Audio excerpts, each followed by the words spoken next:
Bueno, ¿qué tal? ¿Cómo están? Entrevista central de Panorama Cardinal. Ya está junto a nosotros la presidenta de la URSEC, la doctora Mercedes Aramendía. ¿Qué tal? Muy buenas tardes. Bueno, bienvenida y queríamos hablar un poco de todo este tema, de lo que ha sido la decisión del Poder Ejecutivo de conceder licencia para brindar Internet. ¿Qué tal? ¿Cómo le va? Muy buenas tardes, muchas gracias por la invitación. Es un placer poder acompañarlos. Ahí está. Bueno, primeramente, a mí me gustaría leer el artículo 56 de la actual Ley de Medios. A raíz de este artículo se genera una inconstitucionalidad que es la que hace que se presente un recurso para luego que el Poder Ejecutivo tome esta decisión. Este artículo indica lo siguiente: incompatibilidades para la prestación de servicios de comunicación audiovisual. Las personas físicas o jurídicas que presten servicios de comunicación audiovisual reguladas por la presente ley no podrán, a su vez, prestar servicios de telecomunicaciones, de telefonía o de transmisión de datos. Esta incompatibilidad alcanza a las personas físicas o jurídicas integrantes de las personas jurídicas involucradas. Lo establecido en el inciso precedente es sin perjuicio de los acuerdos de comercialización que se puedan celebrar, ofrecidos en igualdad de condiciones a todos los interesados. Ninguna persona física o jurídica podrá ser titular, total o parcial, simultáneamente, de una licencia para prestar servicios de televisión para abonado satelital, de alcance nacional, y de autorizaciones para prestar servicios de radiodifusión abierta, así como tampoco de otras licencias para prestar servicios de televisión para abonado. Doctora, además de presidenta de la URSEC, sabemos que es abogada, y bueno, ¿nos puede explicar dónde está la inconstitucionalidad? Sí, claro. El punto se planteó en el primer inciso del artículo 56 que recién leíste. En especial, las empresas presentaron la acción de inconstitucionalidad, dado que en nuestro país rige lo que es la libertad, ese principio. Está establecido tanto en el artículo 7 como en el 10 como en el 36. En este sentido, el principio es la libertad y la excepción es la restricción. Para que se restrinja esa libertad, estableciendo como en este caso una prohibición, se establece una ley que tiene que ser dictada por razones de interés general. Lo que ocurrió fue que, aprobada la Ley de Medios en el año 2014, en diciembre de 2014, se presentaron múltiples recursos de inconstitucionalidad contra diversos artículos que establecía esta norma. Varias de dichas acciones fueron especialmente contra esta disposición. La Suprema Corte de Justicia ha entendido ya en reiteradas ocasiones que no hay razones de interés general que justifiquen esta limitación. Por esa razón es que la Suprema Corte de Justicia ha entendido que este artículo es inconstitucional. Vale destacar que asimismo, si uno ve y lee las sentencias, también hay algunos ministros de la Suprema Corte de Justicia que entienden que no solo se vulnera lo que es el principio de la libertad y que no hay razones de interés general que así justifiquen esa limitación, sino que también algún ministro ha señalado que entiende que se limita también lo que es el principio de igualdad que se estaría afectando, así como el principio establecido en el artículo 36 de lo que es la libertad de industria y comercio. Es decir, este artículo 56, inciso primero, ha sido en reiteradas ocasiones declarado inconstitucional por parte de la Suprema Corte de Justicia por limitar los derechos sin que haya razones de interés general que así lo justifiquen. Ahí está. De esta forma, entonces, van a seguramente haber otros recursos, ¿no? ¿Otras empresas pueden optar por este camino también para lograr esta licencia? Tenemos entendido, según nos han indicado, que hay en curso en el entorno de 30 acciones de inconstitucionalidad. Por lo tanto, bueno, veremos cómo avanza esto, dado que en Uruguay hay una separación de poderes y parte de lo que nos destaca es el Estado de Derecho y respetar las sentencias, por supuesto. Estaremos atentos a lo que la Suprema Corte de Justicia mencione o declare. Ahí está. Bueno, por otra parte, bueno, se han manifestado desde la oposición, hablando específicamente de Antel, ¿no? Y del monopolio, que tiene todo el monopolio de los servicios de telecomunicaciones que se brindan para medios físicos, llámese cable, fibra, etcétera. ¿Qué opinión tiene sobre esas manifestaciones? He escuchado dichas manifestaciones, por supuesto que con el mayor respeto, pero la verdad es que yo discrepo. ¿Y por qué discrepo? Porque, de nuevo, el principio en nuestra Constitución y en nuestro derecho es la libertad. Para que haya limitaciones tienen que estar establecidos por ley. En algunos casos tiene que ser ley que sea por razón de interés general, y en caso que se vaya a establecer un monopolio, la Constitución expresamente establece en el artículo 85, numeral 17, que requiere mayorías especiales. ¿Y por qué requiere esas mayorías? Porque justamente es una excepción a la regla. La regla es la libertad. Antel, en su carta de creación, que es el decreto de ley 14235, establecía en el artículo 6 que tenía monopolio en los servicios de telecomunicaciones. Pero en ningún momento hace referencia a lo que se decía de que fuera por hilo, conducto, ni nada por el estilo. Se hablaba general. Vale destacar que esta ley es del año 74. Vale destacar que si uno ve la definición de telecomunicaciones, es sumamente amplia. Y si incluso uno ve lo que era la Carta Orgánica de Antel de creación, también en ese momento Antel dictaba las políticas de telecomunicaciones, también controlaba, también daba autorizaciones, y se dan cuenta que esto es proceso de una evolución, es de un proceso. Y actualmente Antel presta servicios igual que otras empresas. Es una empresa que la queremos mucho, que es una empresa que participa en el mercado y participa muy bien, que tiene un montón de virtudes, y obviamente queremos que siga fortalecida y que siga trabajando en el mercado, pero es importante destacar que hoy por hoy, y lo que es tanto nuestra Constitución como nuestras leyes, hay diversos roles y es importante dar seguridad y transparencia a todos los actores y hacer énfasis en la importancia del ecosistema. El artículo 6 de la Ley de Creación de Antel fue derogado en el año 92 por la Ley 16.211, que es la Ley de Empresas Públicas, específicamente en el artículo 32. Si bien ese artículo 32 fue objeto del referéndum que se realizó en ese mismo año, perdón, la ley era del año, creo, 91 y el referéndum del año 92, vale destacar que es sostenido y entendido por la mayoría de la doctrina que para que el monopolio vuelva a renacer, se necesitaría un tercer acto, que específicamente establezca que el monopolio de nuevo estuviera vigente. Y vale destacar que tanto es así, que si teóricamente rigiera el monopolio como se ha señalado, no tendría sentido que en larga distancia internacional hubiera tantos prestadores, que en las telecomunicaciones móviles hubiera tantos prestadores, y incluso en lo que es la transmisión de datos a Internet, porque todos sabemos que en lo que es transmisión de datos a Internet de forma inalámbrica tenemos varios prestadores. Entonces, realmente no veo ningún artículo vigente que diga que hay un monopolio en lo que es la prestación de los servicios de transmisión de datos a Internet por medios alámbricos.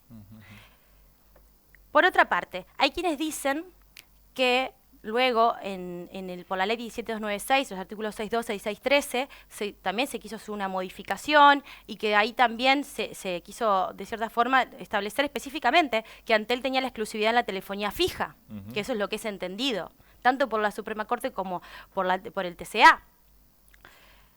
Y en este punto es importante destacar que una vez que se aprobaron el 612 y el 613, se empezaron enseguida a juntar firmas porque se quería derogar y se quería dejar sin efecto, y el Parlamento de ese momento dictó la ley 17.524 de artículo único, en donde dicho artículo expresamente establecía que dejaba sin efecto el 612 y el 613, y un segundo artículo aclaraba que el monopolio de Antel que no era un monopolio, una exclusividad, porque era un servicio público, era específicamente para telefonía básica. Si uno lee todo lo que es la discusión parlamentaria que acompañó dicha ley, surge claramente que los legisladores entendieron que al final no era necesario aclarar que Antel tenía la exclusividad en la telefonía básica porque era evidente. Entonces tenemos esa ley, 17524, que dejó sin efecto el 612 y 613, pero surge manifiesto que el espíritu de la norma era que justamente la exclusividad era específicamente para la telefonía fija. Es decir, vuelvo basando en limpio. No hay ley alguna que establezca un monopolio en lo que es transmisión de datos a Internet de forma alámbrica. Y quiero destacar además que hay sentencias del TCA en donde el TCA expresamente ha establecido que no hay una norma que establezca ni monopolio ni exclusividad. Y además, otro tema bien importante es que señala que no se puede hacer una interpretación extensiva de lo que es esa limitación a la libertad. Por ende, entiendo que no hay ley y que se han manifestado los principales órganos de nuestro país en el sentido de que no hay ningún tipo de limitación en lo que es la prestación de este tipo de servicios, más allá de lo que es la regulación, que sí se necesitan autorizaciones. Ahí está. Bueno, por otra parte, hablando justamente de brindar Internet por parte de los cable operadores, el director del Frente Amplio en Antel dijo que debe ser adjudicadas esas licencias a través de procedimientos competitivos. ¿Qué opinan sobre eso? Bueno, es importante destacar que lo que es en nuestro país tenemos, de nuevo, la Constitución, que como decía, tenemos el artículo 7, 10 y 36, que establece la regla, que es la libertad. Tenemos la Ley de Orden Público, que es de promoción y defensa de la competencia, que es la Ley 18.159, que establece también que la regla, el principio general en nuestro país, es la libertad. Es que los sectores están regidos servicios, o sea, estamos en un libre mercado, excepto cuando haya ley dictada por razones de interés general. Asimismo, tenemos el decreto 115 del 2003, que es el reglamento de licencias, que dicho decreto establece claramente el tipo de licencias que hay, que en nuestro país es por clase de servicios, y te dice que en algunos casos hay que hacer procedimiento competitivo, pero por ejemplo cuando se van a asignar recursos que son escasos, como puede ser el espectro radioeléctrico. En este caso, que es por medios físicos, donde la empresa que está pidiendo la autorización va a hacer un propio despliegue o va a utilizar los recursos que ya tiene desplegados, o sea, ya sea la fibra que haya desplegado o el cable coaxial o lo que sea que esté utilizando para prestar sus servicios, o sea, es una inversión que hace la empresa. En ningún caso está utilizando recursos escasos del Estado, por tanto, no necesariamente tendrá que haber un procedimiento competitivo. Ahí está. Ese procedimiento, para aclararle a la gente, también es básicamente un llamado de licitación, ¿no? Ese es el nombre técnico, ¿no? Exacto. Y aparte vale destacar que el artículo 11 del reglamento de licencias expresamente establece lo que se tiene que presentar en caso que una persona quiere brindar un servicio y va a presentar una solicitud. Hay diversa información que se tiene que presentar ante la URSEC. Dentro de esa solicitud, sin duda, hay una manifestación de voluntad de que se le dé esa autorización, se presenta información societaria, información patrimonial, información técnica, diversos aspectos que el equipo técnico de URSEC analiza, hace un informe, y dado que el Poder Ejecutivo es quien autoriza, como ocurrió en este caso, URSEC hizo el análisis, elevó al Poder Ejecutivo, el Poder Ejecutivo hizo su análisis, tanto en lo que es a nivel de Dinatel como también el equipo jurídico del Ministerio de Industria, y posteriormente fue que el Poder Ejecutivo autorizó. Y aquí esto es importante destacar que esto es un acto de autorización, es un acto debido. O sea, como ha enseñado Sayagues Lazo, que es la doctrina tradicional, cuando es una autorización, una vez que uno cumple con lo que la norma establece, se le tiene que autorizar. Claro. O sea, aquí la norma no está dando un margen de discrecionalidad a la administración. Ahí está.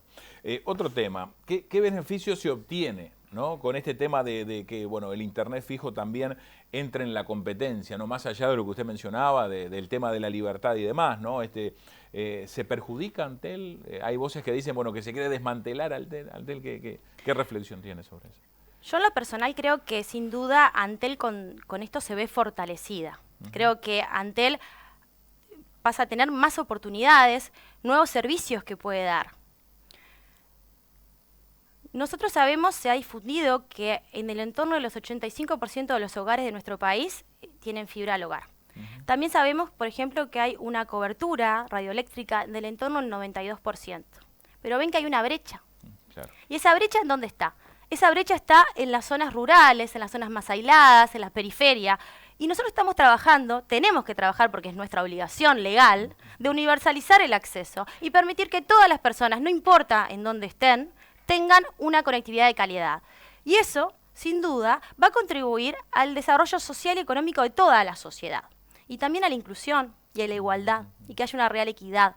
Y bueno, yo creo que al haber más empresas prestadoras, en este caso, por ejemplo, se están autorizando a cable operadores, que son cable operadores que ya tienen servicios desplegados en todo el país. Ahora, como dijimos, empezamos con las primeras 5 que tienen la acción de inconstitucionalidad, pero lo que se busca es que los demás cable operadores que ya brindan servicios, y que brindan servicios en zonas aisladas, brindan servicios en zonas rurales, que conocen los lugares específicos, porque esto, otro tema que es importante, se están autorizando por localidades. Claro. Entonces, en realidad, se van a estar atendiendo esos nichos, esas zonas que no están siendo debidamente atendidas. Entonces, yo creo que Antel no solo se va a ver fortalecida porque puede llegar a tener un modelo adicional de negocio, sino que además puede complementarse para poder llegar de mejor forma al 100% de la población. Yo creo que esto beneficia a todos. Beneficia a Antel, beneficia a los prestadores, a los cableoperadores, y beneficia a todas las personas que van a tener la posibilidad de acceder a mejores servicios. Ahí está. Y de forma más eficiente. Más eficiente. El tema de los cableoperadores, ¿no? ¿Cómo sigue ese camino? Usted lo mencionaba y lo aclaraba muy bien, es un análisis por empresa. ¿Se va a seguir por ese camino? Hay 30 empresas que ya han presentado recurso de inconstitucionalidad. Con los demás, ¿cómo se sigue? Bueno, si solicitan la licencia, ¿se hará un análisis? ¿Cómo sigue ese camino? Como mencionaba, quien tiene la competencia para autorizar es el Poder Ejecutivo.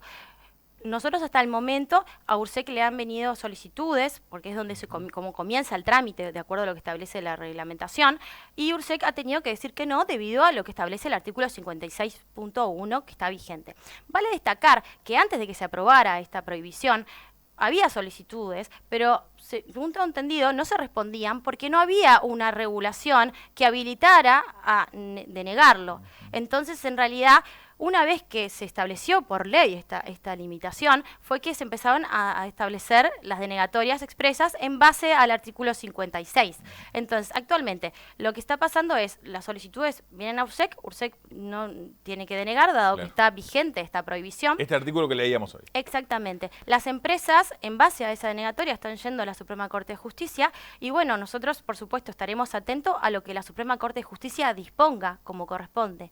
La Suprema Corte de Justicia, en el teórico caso que siga esta tendencia de señalar que el artículo es inconstitucional, entiendo que las empresas procederán una vez con su sentencia, en el caso que sea afirmativa, en el sentido de que sea inconstitucional este artículo, van a ir ante la URSEC, harán nuevamente su solicitud, presentarán toda la información que establece la normativa, la URSEC lo analizará, lo elevará al Poder Ejecutivo, el Poder Ejecutivo hará toda también su análisis, y si corresponde, luego realizará las autorizaciones correspondientes. Ahí está. Desde el punto de vista de esta norma, a veces se habla de derogarlo, de cambiarlo. ¿Qué opinas sobre eso? Específicamente la ley de medios. Yo entiendo que a ver, nuestra Constitución es muy clara. El artículo 29 establece que la libertad de expresión y la prensa y demás en nuestro país va a ser enteramente libre. Yo entiendo que la Constitución nuestra es sabia, es la base de nuestro país sobre la cual se ha construido, y entiendo que es importante siempre atenderla. También entiendo que es muy importante atender que no solo este artículo ha sido declarado inconstitucional por la Suprema Corte de Justicia, sino que también otras disposiciones de la misma norma. Entiendo que se está analizando, tanto a nivel del Parlamento, un proyecto de ley que busca modificar la norma vigente, al tiempo que se ha anunciado por parte del Poder Ejecutivo que buscarán hacer determinados cambios, por lo menos respecto a este artículo, a nivel de la rendición de cuentas. Entiendo que va a ser importante poder conocer qué es lo que se presenta y bueno, sin duda, dar seguridad, transparencia y respetar el marco jurídico nacional es fundamental. Por último, quería consultarle sobre algunos datos que ha presentado la URSEC en estos últimos días, sobre todo luego de lo que fue la portabilidad numérica y demás. ¿Nos puede comentar un poco esos números que muestran, ¿no? Algunas cifras significativas, sobre todo de disminución de costo de datos, utilización de datos? Sí, sin duda. URSEC está haciendo un seguimiento de lo que es el impacto de los servicios en los clientes. Como saben, la portabilidad numérica fue un derecho que dio a los usuarios la LUC. La pudimos implementar en enero del año corriente, del 2022, y estamos a los 6 meses desde que se implementó. Ya hemos podido ver cómo ha impactado positivamente en las personas, en el sentido de que estamos pudiendo acceder a más servicios a menores precios. Nosotros siempre hicimos énfasis en que esto era parte de lo importante. Sin duda que dar libertad a las personas y la posibilidad de elegir es la base de nuestro país, ¿verdad? Y es parte también que si uno mira los objetivos en base a los cuales se tiene que prestar los servicios de telecomunicaciones en nuestro país, está la protección del usuario, la libre competencia, así como la libre elección. Entonces, sin duda, dar la libertad de poder portar era bien importante porque da más opciones de elegir a los usuarios. Pero nosotros siempre dijimos, no hay que atender cuánto es lo que efectivamente se porta, cuántas personas efectivamente hacen uso de este derecho, sino que para mí, por lo menos, lo más importante es cómo indirectamente beneficia a todas las personas, a las que hagan uso de ese derecho, así como a las que no hagan uso de ese derecho. ¿Por qué? Porque ya vimos que las empresas están ofreciendo servicios de más calidad a menores precios. Entonces, en definitiva, nos terminamos beneficiando todos. También han salido, nosotros ayer difundimos los números que muestran que en determinados contratos hay una baja del 14%, pero también el rendimiento del gigabyte aumentó enormemente al tiempo que el precio del gigabyte también se bajó en torno a un 75%. También se ha difundido, y me han comentado, determinados números que URSEC publicó junto con el informe mercado, como anunció, cómo iban los números de la portabilidad. Ahora, a la hora de también de responder un pedido de informe que llegó al Parlamento, por supuesto también se informaron los números a ese momento y también se han difundido. Acá lo que es importante es tener en cuenta que estamos hablando de un mercado que es del entorno de 4.400.000 usuarios aproximadamente. Y Antel tiene un market share del entorno del 47%. Por supuesto eso varía, porque si uno ve cómo ha variado a lo largo del tiempo, en un momento tenían 46, un poco en 45%, eso va variando. Pero a ver, los números que tenemos actualmente a la portabilidad, tenemos en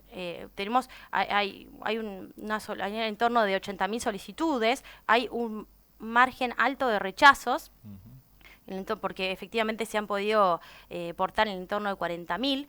Se están analizando las causales de los rechazos, están expresamente establecidas en el reglamento, y eso lo que muestra es que es parte de lo que es la evolución de este proceso, ¿verdad? Que esto, como decimos, es nuevo, esto empezó en enero, si bien establecimos las causales de rechazo, puede ocurrir que se están haciendo cuellos de botella, y es importante identificarlos para poder analizar las causales, para ver si se está respetando, si hay alguna falla o qué es lo que está ocurriendo, ¿verdad? Pero sin perjuicio de eso, que son temas sobre los cuales tenemos que trabajar y estamos trabajando, y por eso es que estamos siguiendo haciendo los análisis, ya vemos hoy por hoy los beneficios que la sociedad entera ha tenido gracias a lo que es la libertad de poder elegir. ¿Por qué? Porque las empresas se están esforzando más en poder fidelizar a sus clientes y poder captar nuevos. Muy bien. Muchas gracias, doctora Mercedes Aramendía, presidenta de URSEC. ¿Algo más que quiera agregar al final?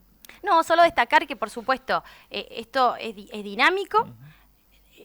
Es un proceso que no vamos a ver un cambio de un día para el otro, pero creo que tenemos un ecosistema muy fuerte, muchas empresas que brindan los servicios, que están comprometidas con el país, y es importante tomar decisiones para que justamente se respete la Constitución, se respeten las leyes y sigamos siendo el país que somos, que damos seguridad, transparencia, un Estado de Derecho serio y bueno, creo que ahora tendremos que atender cómo sigue la evolución con la Suprema Corte de Justicia y a nivel parlamentario. Muy bien, muchas gracias. Gracias a ustedes. Nos acompañó la doctora Mercedes Aramendía, presidenta de URSEC. Pausa, luego de la misma continuamos con más información en Panorama Cardinal.